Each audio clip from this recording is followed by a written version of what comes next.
இன்றைய வேத வாசிப்பு எண்ணாகமம் 3ஆம் அதிகாரம் 5 முதல் 9 வரை உள்ள வசனங்கள்.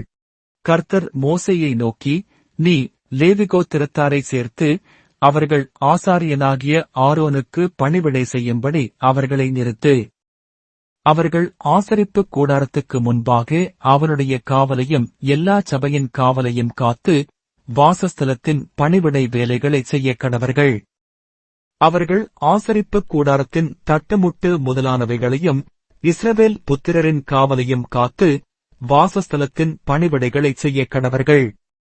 ஆகையால் லேவியரை ஆரோனிடத்திலும் அவன் குமாரரிடத்திலும் ஒப்புக் கொடுப்பாயாக. இஸ்ரவேல் புத்திரரில் இவர்கள் முற்றிலும் அவனுக்கு ஒப்புக் கொடுக்கப்பட்டிருக்கிறார்கள். இன்றைய நற்செய்தி. தேவனின் பொருட்டு சேவை செய்தல். இங்கிலாந்தின் ராணி எலிசபெத் செப்டம்பர் 2022 இறந்தபோது அவரது இறுதி ஊர்வலத்தில் அணிவகுத்துச் செல்ல ஆயிரக்கணக்கான வீரர்கள் நிறுத்தப்பட்டனர். அவர்கள் ஒவ்வொருவரின் தனிப்பட்ட தியாகமான சேவை மக்களால் பார்க்கப்படாமல் இருந்திருக்கலாம்.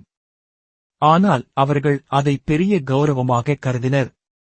அவரது மாட்சிமைக்காக எங்கள் கடைசி கடமையை செய்ய இது ஒரு வாய்ப்பு என்று ஒரு இராணுவ வீரர் கூறினார்.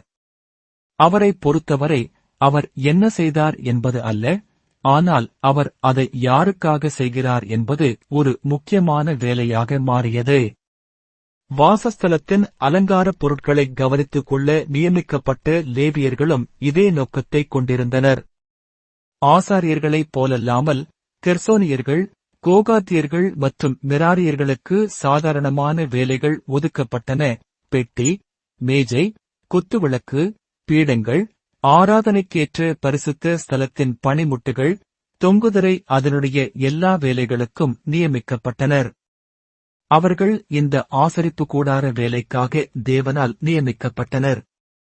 அவர்களின் சந்ததியர் அதை தொடர்ந்து செய்ய கட்டளையிடப்பட்டனர். என்ன ஒரு ஊக்கமளிக்கும் சிந்தனை! இன்று நம்மில் பலர் வேலையில், வீட்டில் அல்லது தேவாலயத்தில் என்ன செய்கிறோம் என்பது பட்டங்களையும் சம்பளத்தையும் மதிக்கும் உலகிற்கு அற்பமானதாக தோன்றலாம். ஆனால் தேவன் வேறு விதமாக பார்க்கிறார்.